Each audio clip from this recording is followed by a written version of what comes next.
سلامونه دوستانو ټولو پښتنو د خوا سیسته دغه ویډیو وګورئ او ډېرې زیاتې مخ سره شیر کړئ. زه هغسې دغه یو سپین ږیری دی چې په سند پاکستان کې د کچي په نوم ډاکوګانو نیولی دی.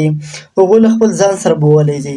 دا په کوم باندې سلیمان خېل ده، دا روان و سیند ته.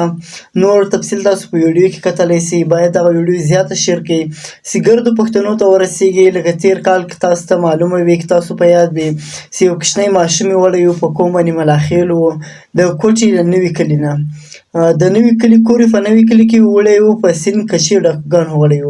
د هغو لپاره ټولو پښتنو ټرېنډ وچلاوه، ګردو پښتنو په هغه باندې خبرې وکړلې، ځکه غټو سیاسي خلکو لکه منظر پښتین دغسې نورو خلکو هم د هغه لپاره اواز پورته کړ، سیاسي خلکو.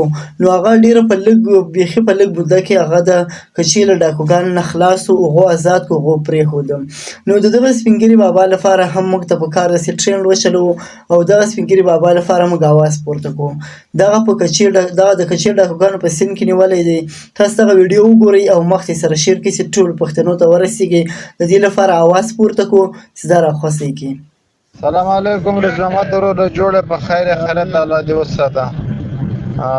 دغه د موږ یو عزیز محمود الله نومې دی، عرف الله باندې مشهور وی.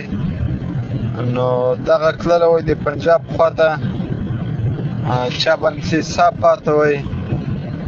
حساب خاطر غم رابطه ورسره کولو چې هغه سړي نمبر هم بند ده، د نمبر خوا ده چالو ده.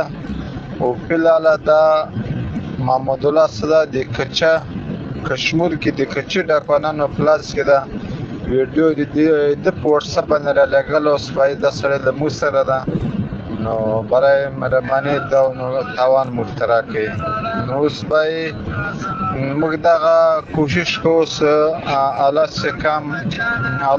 کم سره دا خبره ورسیږي، موږ خبره موږ دغه مشکل تر یو ځای ورسیږي. چې دغه دونه وخت والا سړی نه ده، باید پښتون سره دا ظلم ونه شي.